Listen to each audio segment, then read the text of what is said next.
Bonjour mes bien-aimés en Christ, j'espère que vous allez tous bien par la grâce de Dieu. Aujourd'hui, nous allons poursuivre nos enseignements et nous allons parler de l'image.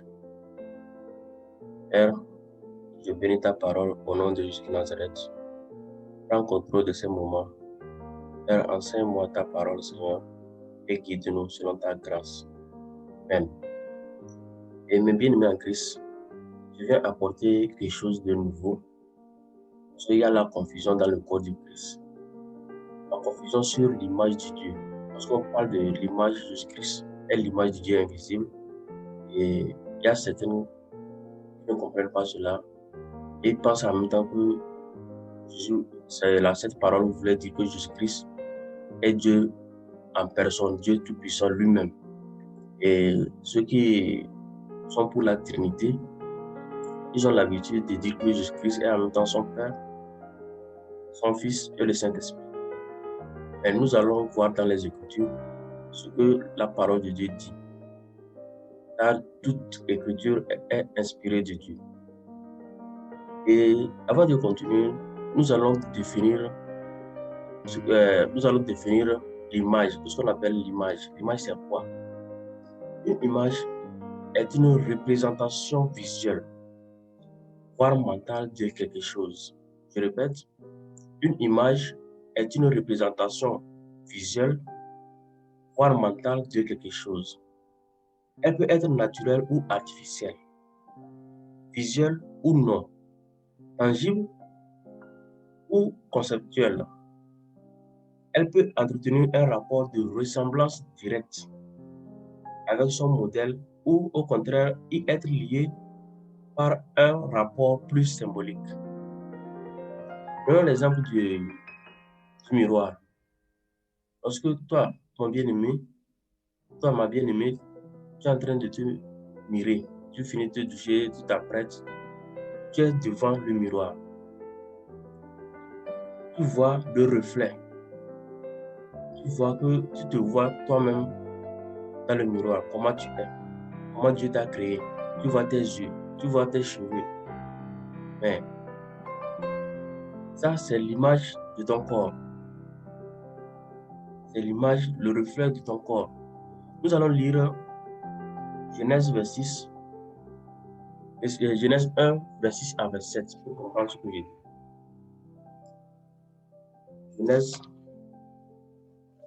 Genèse 1, verset 26 à 27.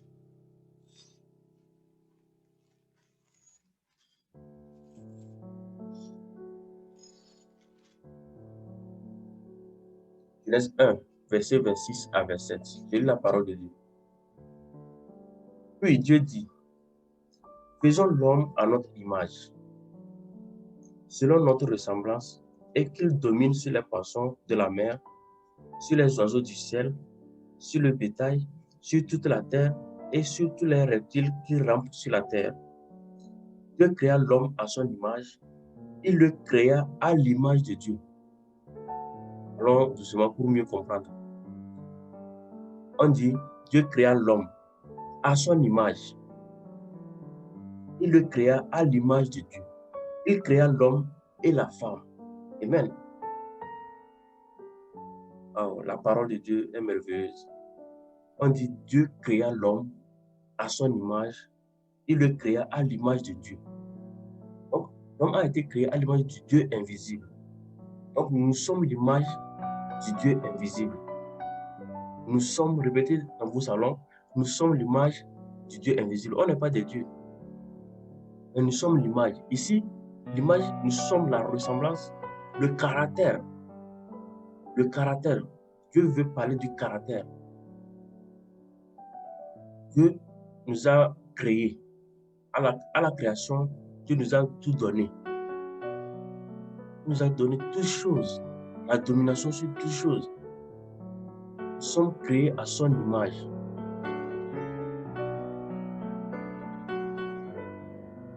Selon sa ressemblance. Il dit, verset 6, puis Dieu dit, faisons l'homme à notre image, selon notre ressemblance. Amen. Donc, nous sommes créés à l'image du Dieu invisible, mais on n'est pas Dieu. Nous allons voir Colossiens 1, 12 à 22. Il parle de Jésus-Christ comme Dieu invisible, l'image du Dieu invisible. Colossiens 1, 12 à 22.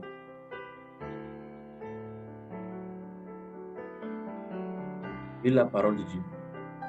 Rendez grâce au Père qui vous a rendu capable d'avoir part à l'héritage des saints dans la lumière. Il nous a délivrés de la puissance des ténèbres et nous a transportés dans le royaume du Fils de son amour. Amen.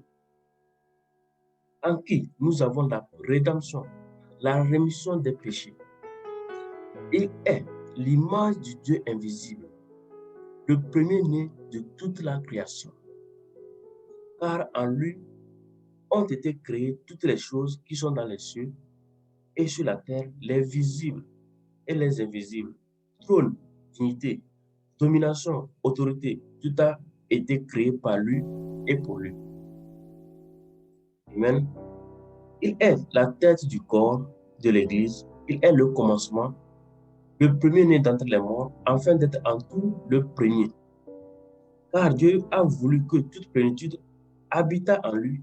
Il a voulu par lui réconcilier tout avec lui-même, tant ce qui est sur la terre que ce qui est dans les cieux, en faisant la paix par lui, par le sang de sa croix. Amen. Et vous, qui étiez autrefois étrangers et ennemis, par vos pensées et par vos mauvaises œuvres, il vous a maintenant réconciliés par sa mort dans le corps de sa chair. Amen. Ici, lorsque je vois des gens, quelqu'un comme Jésus-Christ, qui a accepté aller sur la croix, mon bien-aimé, ma soeur qui m'écoute, mon frère qui m'écoute, Jésus-Christ a accepté aller sur la croix. Il a donné sa vie pour toi et moi.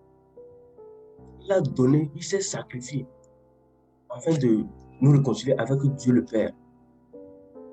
Nous allons voir un verset qui dit clairement, Jésus lui-même, pas ça pour vous, ce qu'il dit. Nous allons voir ça. Il y a des versets qui démontrent que Jésus-Christ est Dieu. Mais il y a quelqu'un au-dessus de lui, qui est Dieu le Père. Jésus-Christ est venu sur la terre. Il avait une mission. C'est de nous réconcilier avec le Père.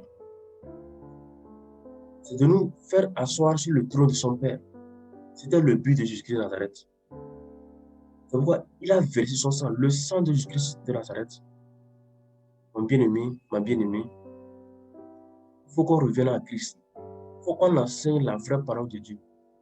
Il faut qu'on arrête de raisonner. Le raisonnement de la parole de Dieu est anti-biblique. Je vous dis, mes bien-aimés, revenez à notre Seigneur Jésus-Christ de Nazareth. Prêchez la bonne nouvelle. Selon les sondages, il y a plus de 9000 dénominations protestantes et 22 000 indépendantes. Donc ça fait 33 000 dénominations dans le corps de Christ. Jusqu'à 33 000 dénominations dans le corps de Christ. Pourquoi cela? Pourquoi cela? Jésus-Christ ne viendrait pas chercher plusieurs églises, plusieurs dénominations. Il ne viendra pas chercher, il viendra chercher seulement une seule église, mes bien-aimés en Christ. Une seule église qui est son épouse, qui est toi et moi. Mon bien-aimé en Christ, lis la parole de Dieu. Verset 15 dit quoi? Il est l'image du Dieu invisible, le premier-né de toute la création, car en lui ont été créées toutes les choses qui sont dans les cieux et sur la terre, les visibles et les invisibles, trône, dignité, domination, autorité. Tout a été créé par lui, par Jésus-Christ et pour lui. Il est avant toute chose et toute chose subsiste en lui. Il est la tête du corps de l'Église. Répétez ça. Il est la tête du corps de l'Église. Il est le commencement, le premier-né d'entre les morts, afin d'être en tout le premier. Car Dieu, ici on veut parler du Dieu le Père, car Dieu a voulu que toute plénitude habitât en lui. Il a voulu par lui réconcilier tout.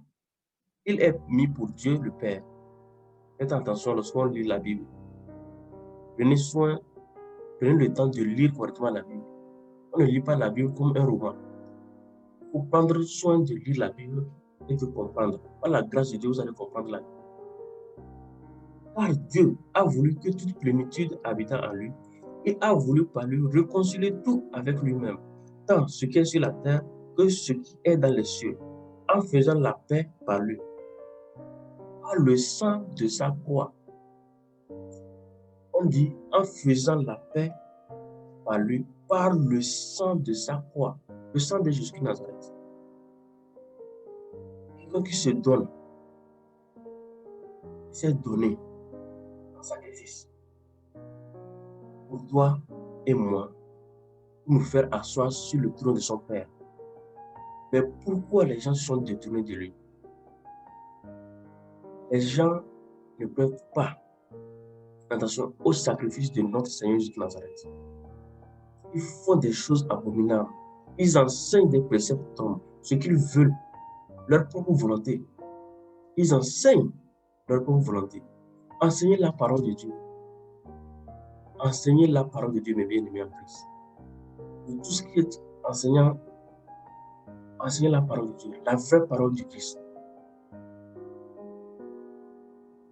Il a voulu par lui réconcilier tout avec lui, tant ce qui est sur la terre que ce qui est dans les cieux, en faisant la paix par lui, par Christ, par le sang de sa croix. Et vous qui étiez autrefois étrangers et ennemis, par vos pensées et par vos mauvaises œuvres, il vous a maintenant réconciliés par sa mort dans le corps de sa chair, pour vous faire paraître devant lui saint, irrépréhensible et sans reproche. Amen. Amen. Bien-aimé en Christ, Jésus-Christ n'a jamais dit qu'il est Dieu le Père. Il n'a jamais dit cela. Il n'a jamais enseigné cela et les apôtres n'ont jamais enseigné cela. Les apôtres n'ont jamais enseigné cela.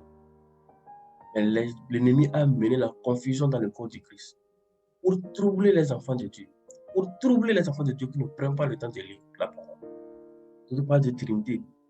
La Trinité, il parle et il discute Jésus-Christ et en même temps son Père, son Fils et le Saint-Esprit. Et que c'est Jésus-Christ seul qui est dans les cieux. Il n'a personne au-dessus de lui. Mais nous allons voir un verset qui montre clairement au moment où Jésus voulait aller au ciel. Il se prépare le temps d'aller au ciel, de mourir, aller sur la croix. Il a dit quelque chose aux apôtres. Et nous allons lire cela. C'est merveilleux la parole de Dieu. C'est Jésus-Christ lui-même qui est en train de parler. On va aller dans Jean 14, 7 à 11.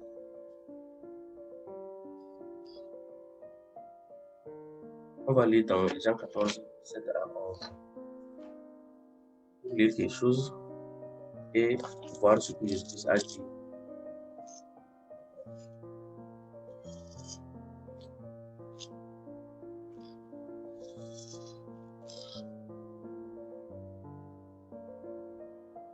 Et la parole de Dieu. Jésus lui dit, je suis le chemin. À partir du verset 6. Jésus lui dit, je suis le chemin, la vérité et la vie. Nul ne vient au Père que par moi. Vous avez oui, non? Jésus lui dit, je suis le chemin. On peut lire après du verset 5 pour comprendre qui a posé cette question. Thomas lui dit, Seigneur, nous ne savons où tu vas. Comment pouvons-nous en savoir le chemin? Le Seigneur Jésus répond maintenant. Il dit, je suis le chemin, la vérité et la vie. Nul ne vient au Père que par moi. Nul ne vient au Père que par moi. Donc, allons calmement pour comprendre que Jésus-Christ a quelqu'un. Jésus-Christ a quelqu'un au-dessus de lui. Mais il est Dieu. L'amour de Dieu, le Père, et l'amour de Dieu, le Fils. Personne sur la terre ne peut comprendre cela. Ce n'est pas de la jalousie. Dieu le Père ne peut être jaloux parce que Dieu prie au nom de son Fils bien-aimé Jésus de Nazareth. C'est Dieu le Père qui a donné toutes choses. Il a donné toutes choses au Seigneur Jésus de Nazareth. Donc, Dieu Il n'y a pas de jalousie envers son fils. Il n'y a pas de jalousie. Donc, mon bien-aimé, si tu veux prier, prie toujours au nom du Seigneur Jésus de Nazareth. C'est le seul nom qui peut te sauver. C'est le seul nom qui peut t'amener au ciel. C'est le seul nom qui peut te faire voir son Père. Le Dieu d'Abraham, le Dieu d'Isaac, le Dieu de Jacob. C'est le seul nom qui a permis que toi et moi, on connaisse la parole de Dieu. On s'est réconcilié avec Dieu. J'avais enseigné comment ça s'est passé avec Adam et Ève. J'avais enseigné cela. Si tu n'as pas eu le temps, va dans les vidéos précédentes, les alliances de Dieu avec l'homme. J'ai enseigné beaucoup par la grâce de Dieu sur ce point. Donc, nous allons continuer. Si vous me connaissiez, vous connaîtrez aussi mon Père. Et dès maintenant, vous le connaissez et vous l'avez vu. Philippe lui dit, Seigneur, montre-nous le Père et cela nous suffit. Jésus lui dit, il y a si longtemps que je suis avec vous et tu ne m'as pas connu, Philippe. Celui qui m'a vu a vu le Père. Comment dis-nous, montre-nous le Père? C'est ce verset-là qui porte confusion. Vous savez que on venait de lire dans Genèse 1. Dieu disait, créons l'homme à notre image, selon notre ressemblance. Celui qui nous a vu Dieu invisible, parce que nous sommes l'image, c'est le caractère ici. Jésus avait le caractère du Dieu très haut. Jésus-Christ avait le caractère du Dieu vivant, du Dieu d'Abraham, du Dieu d'Isaac, du Dieu de Jacob. Il avait tout. C'est pourquoi il dit, celui qui m'a vu a vu le Père. Comment dis-nous, montre-nous le Père? Ne crois-tu pas que je suis dans le Père et que le Père est en moi? Les paroles que je vous dis, je ne les dis pas de moi-même. Et le Père qui demeure en moi, c'est lui qui fait les œuvres. Amen. Lorsque tu as accepté Jésus-Christ de Nazareth, Jésus-Christ demeure en toi. Mais tu n'es pas Jésus-Christ. Bien-aimé en Christ, tu n'es pas Jésus-Christ de Nazareth. La parole même de Dieu dit, lorsqu'on accepte Jésus-Christ de Nazareth, il est en nous. Il est en nous. Dieu est en nous, Jésus-Christ est en nous. Mais nous ne sommes pas Dieu, nous ne sommes pas Jésus-Christ de Nazareth. C'est de la même manière, lorsque tu acceptes Jésus-Christ de Nazareth, Jésus-Christ, le Saint-Esprit est en toi. L'Esprit de Dieu, l'Esprit de Jésus-Christ de Nazareth est en toi. Donc, tu vas agir comme notre Seigneur Jésus-Christ de Nazareth. Jésus-Christ va te guider. Dans toute sa plénitude, il va te guider. Il va t'enseigner la parole. Il est en toi. Lorsque quelqu'un te voit, quelqu'un voit le Fils de Dieu, quelqu'un voit l'enfant de Dieu, mon bien-aimé en Christ, il voit Christ. C'est comme ça que Jésus-Christ est en toi. Comment? Il y a longtemps que je suis avec vous. Celui qui m'a vu a vu le Père. Parce que j'ai le caractère de mon Père. Je fais toutes choses venant de mon Père. Je ne fais pas des choses de moi-même. Je fais les choses que mon Dieu, le Père, votre Père, m'a enseigné. Ce sont des paroles de Jésus de Nazareth. Il a enseigné cela. Il n'a jamais dit que je suis le Père. Il n'a jamais dit dans la Bible que je suis le Père. Ici, il parlait du caractère de son Père. Il est venu montrer aux gens l'amour de Dieu. Parce qu'il y a longtemps, les gens critiquaient Dieu. Il est méchant. Il est comment? Il faisait tout pour détruire les enfants. Non. Jésus-Christ est venu réconcilier l'homme qui a été créé à l'image de Dieu le Père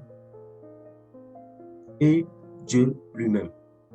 C'est le rôle que Jésus-Christ, c'est le rôle de Jésus-Christ sur la terre. C'est pourquoi il a accepté de lui-même, donné sa vie. Et Dieu le Père lui a ressuscité le troisième jour. Pour finir, nous allons lire Jean 14, verset 28. C'est très intéressant, Jean 14. Prenez le temps de lire la parole. Il y a plusieurs versets. Pour ne pas trop prendre du temps, c'est pourquoi je sélectionne un peu des versets. Sinon, il y a plusieurs versets bibliques qui montrent la différence entre Dieu, le Père et Jésus de Nazareth. Et j'avais toujours promis, et jusqu'à présent, le Seigneur ne m'a pas encore donné l'occasion d'apporter cela, le rôle de Jésus de Nazareth dans les cieux. Qu'est-ce qu'il fait actuellement dans les cieux? J'avais déjà promis, lorsque le Seigneur va me mettre à cœur d'amener cela, publiquement, je vais enseigner et montrer aux gens ce que le Seigneur jusqu'à Nazareth est en train de faire dans les cieux. Il a dit qu'il va au ciel, nous préparer de la place et nous fera asseoir sur son trône, le trône de son Père, comme lui-même il est assis sur le trône de son Père. Ce sont les paroles de Christ, les paroles de Jésus de Nazareth, mes bien-aimés. Faisons attention à ce que nous disons. Faisons attention, mes bien-aimés. Le sacrifice du Seigneur est tellement grand et puissant. Aucun homme ne peut accepter de mourir pour son prochain. Aucun homme sur la terre. Aucun homme ne peut accepter de mourir pour son prochain. Mais le Seigneur Jésus de Nazareth, dans sa divinité, est venu en chair mourir sur la croix afin de nous approcher du Dieu le Père, qu'on puisse avoir pour être réconcilié avec Dieu le Père. C'était le rôle de sa venue sur la terre. Jean 14, verset 28. Vraiment, Jean 16 dit quoi? On va continuer, on va lire Jean parce qu'il faut que les gens comprennent en même temps ce qu'on dit. Jésus lui dit, il y a si longtemps que je suis avec vous et tu ne m'as pas connu, Philippe. Celui qui m'a vu a vu le Père. Comment dis-nous, montre-nous le Père? Ne crois-tu pas que je suis dans le Père et que le Père est en moi? Ici, Jésus-Christ, actuellement, Jésus-Christ est en nous. Jésus-Christ est en nous.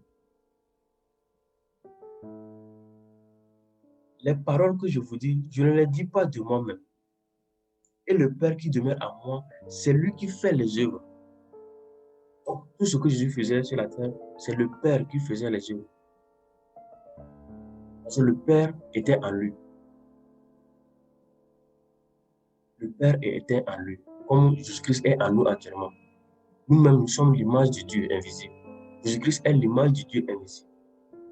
Nous avons été créés à l'image du Dieu invisible. Donc, nous sommes l'image. Nous avons le caractère. Ceux qui ont accepté Dieu ont le caractère. Même si tu n'es pas faible dans la chair, tu as le caractère de Dieu. Même si ce n'est pas totalement, mais déjà, si tu aimes ton prochain, comme Dieu a dit, comme toi-même, tu as le caractère de Dieu. Parce que notre Dieu nous aime tous. Notre Dieu est un Dieu d'amour. C'est pourquoi il est important d'aimer son prochain comme soi-même. Croyez-moi, je suis dans le Père et le Père est en moi. Croyez du moins à cause de ses œuvres. Il n'a pas dit à cause de mes œuvres. Il veut dire que à cause de mes œuvres, croyez-moi. Non, il a dit à cause de ses œuvres, les œuvres du Père. En vérité, je vous le dis, celui qui croit en moi fera aussi les œuvres que je fais et il en fera de plus grandes parce que je m'en vais au Père. Il va aller en chair et en os au Père qui est dans les cieux. Et tout ce que vous demanderez à mon nom, je le ferai afin que le Père soit glorifié dans le Fils. Afin que le Père soit glorifié dans le Fils. Donc si tu fais les œuvres de Jésus de Nazareth, Jésus serait glorifié en toi. Si tu fais la volonté de Jésus de Nazareth, ce qu'il t'a recommandé, ce qu'il nous a recommandé, Jésus-Christ serait glorifié en toi.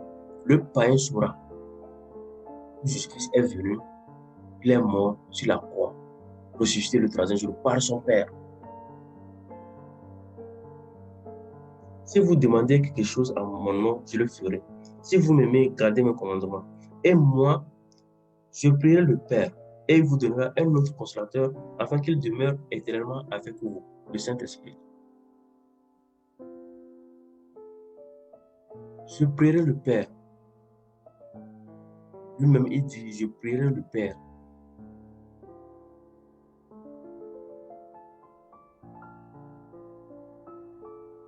L'esprit de vérité que le monde ne peut recevoir parce qu'il ne le voit point et ne le connaît point, mais vous le connaissez car il demeure avec vous et il sera en vous. Le Saint-Esprit demeure avec nous et il est en nous. Et il est en nous. Le Saint-Esprit demeure avec nous et il demeure en nous. Donc, nous allons lire le verset 8 pour conclure. On dit, Jésus-Christ qui est en train de parler, il dit, vous avez entendu que je vous ai dit, je m'en vais. Écoutez bien, vous avez entendu que je vous ai dit, je m'en vais et je reviens vers vous. Si vous m'aimiez, vous vous réjouirez de ce que je vais au Père, car le Père est plus grand que moi. Amen. Car le Père est plus grand que moi. C'est le Seigneur Jésus de Nazareth qui vient de dire cette parole. Je reprends pour les gens qui ont toujours la confusion. Vous avez entendu que je vous ai dit, je m'en vais et je reviens vers vous. Si vous m'aimiez, vous vous réjouirez de ce que je vais au Père. Il va en chair et en os. Ce que c'est parti en chair et en os au ciel, son Père. Car le Père est plus grand. Répétez, le Père est plus grand que moi. Le Père est plus grand que moi. Le Père est plus grand que moi. C'est le Seigneur Jésus qui est en train de parler. Le Père est plus grand que moi. Mais bien aimé en Christ, vous savez, c'est le Seigneur Jésus qui est en train de parler. C'est lui qui a tout dit. Je vais au Père. Soyez contents. Réjouissez-vous. Réjouissez-vous, car je vais au Père. Car le Père est plus grand que moi. Jésus-Christ n'a jamais dit qu'il est le Père.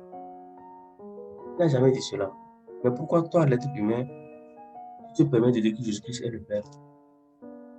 Pourquoi? Ne se met pas trop de confusion. La parole de Dieu est tellement simple. La parole de Dieu est simple. Dieu explique sa parole. Dieu explique sa parole. Mon bien-aimé en Christ.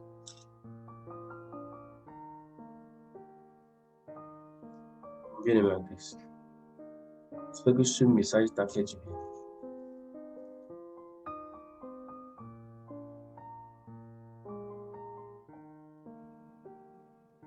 Mes bien-aimés, j'espère que tu as bien aimé le message. Jésus-Christ lui-même, dans Jean 14, verset 8, dit que Dieu le Père est plus grand que lui. Et nous allons lire 1 Corinthiens 15, 27 pour terminer. 1 Corinthiens 15, 27 pour terminer.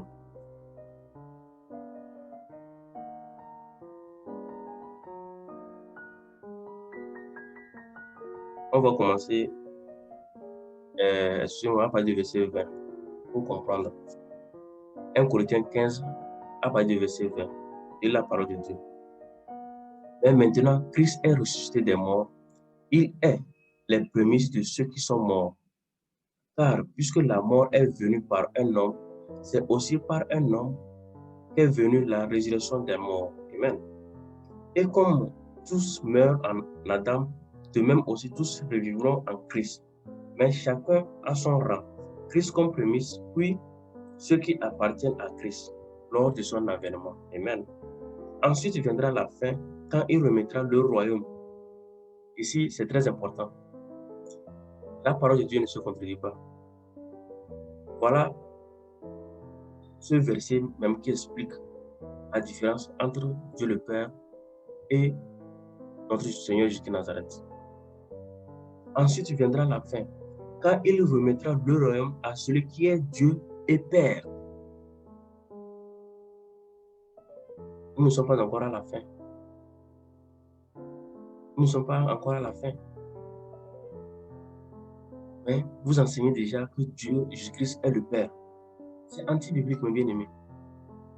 C'est anti-biblique, mes bien-aimés. Jésus-Christ n'a jamais dit qu'il est le Père. Nous venons de voir, il dit, je m'en vais au Père. Car réjouissez-vous, le Père est plus grand que moi. Il a dit ça dans Jean 14, 28, qu'on venait de lire. Maintenant, on dit, ensuite, viendra la fin, quand il remettra le royaume à celui qui est Dieu et Père. Après avoir détruit toute domination, toute autorité et toute puissance. Car il faut qu'il règne jusqu'à ce qu'il ait mis tous les ennemis sous ses pieds. Le dernier ennemi qui sera détruit, c'est la mort. C'est le dernier ennemi que Jésus-Christ va détruire. Jésus-Christ n'est pas un enfant, comme les gens pensent. Jésus-Christ n'est pas un enfant. Il est venu sur la terre humble, enseignant la parole de son Père. Il nous a laissé toutes choses, mon bien-aimé. Tu as l'obligation de respecter la parole de Dieu. Sinon, vers la fin, tu verras ce que le Seigneur Jésus-Christ te fera. Jésus-Christ n'est pas notre petit enfant. Non. Arrêtez ça. Il est notre Dieu. Et lui, il a son Père, qui est maintenant notre Père, parce qu'il nous a réconciliés avec son Père. Ensuite viendra la fin, quand il remettra le royaume à celui qui est Dieu et Père, après avoir détruit toute domination, toute autorité et toute puissance. Car il faut qu'il règne jusqu'à ce qu'il ait mis tous les ennemis sous ses pieds. Le dernier ennemi qui sera détruit, c'est la mort. Amen. Dieu, en effet, a tout mis sous ses pieds. Répétez ça. Dieu, en effet, a tout mis sous ses pieds. Mais lorsqu'il dit que tout lui a été soumis, il est évident que celui qui lui a soumis toutes choses est accepté. Je reprends.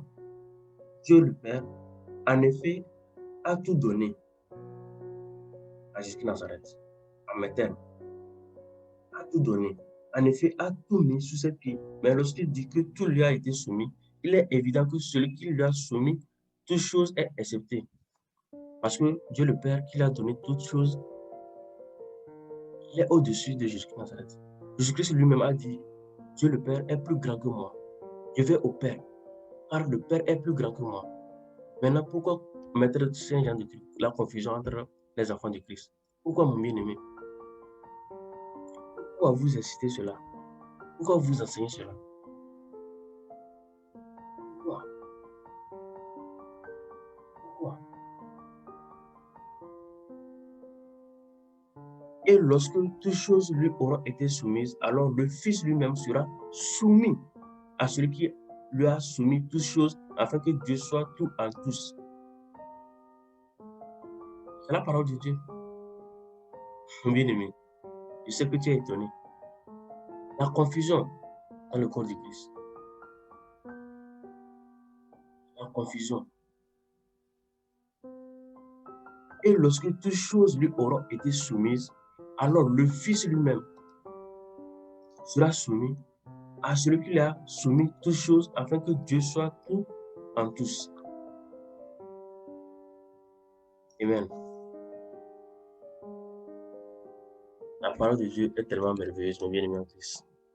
Et j'espère que vous avez tous aimé et vous avez compris. S'il y a des questions, n'hésitez pas. Appelez-moi, on va discuter. Si vous avez des apports de solution, parce qu'il y a plusieurs versets qui expliquent Jésus-Christ, il est Dieu dans toute sa plénitude. Il est Dieu. Mais il y a quelqu'un au-dessus de lui. Il a donné toutes choses qu'on venait de lire dans 1 Corinthiens. Donc, mon bien-aimé en Christ, je prie pour ta famille. Je prie pour ton pays. Je prie pour tes amis, pour tes proches. Je prie pour tout le monde. Que le cœur de Dieu vivant soit en vous. Parce que c'est Dieu lui-même qui va vous enseigner la parole. Sa parole. Car sa parole est la vérité. Et sa parole sanctifie. La parole de Dieu te rend libre. La parole de Dieu ne te rend pas esclave, mon bien-aimé en Christ. Tu n'es pas esclave. Notre Dieu qu'on sert est un Dieu qui nous a rendus libres par le sang de son Fils bien-aimé Jésus de Nazareth. Jésus-Christ est venu pour toi et moi. Tu es libre. Libre, ce n'est pas libre pour faire des péchés, pour faire l'adultère, pour faire beaucoup de choses, non. Parce que tu reçois Jésus de Nazareth, il t'enseigne sa parole. Personne ne peut venir faire, te tromper, amener une nouvelle chose dans ta vie. La doctrine humaine, non. Mon bien-aimé en Christ, j'espère que tu vas prendre soin de partager ce message afin que d'autres aussi en profitent.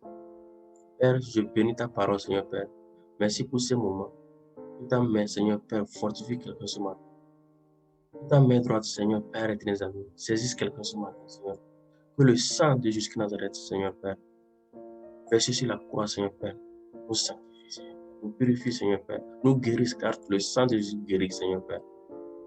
Mon Dieu et mon roi, tu nous as dit que tu ne vas pas nous laisser jusqu'à Nazareth orphelin.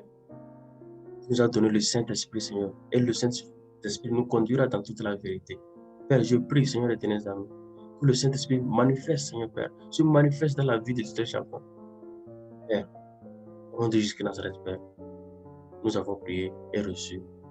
Amen. Amen, mes bien-aimés en Christ. Partagez cette vidéo. N'oubliez pas de commenter. N'oubliez pas de mettre les likes.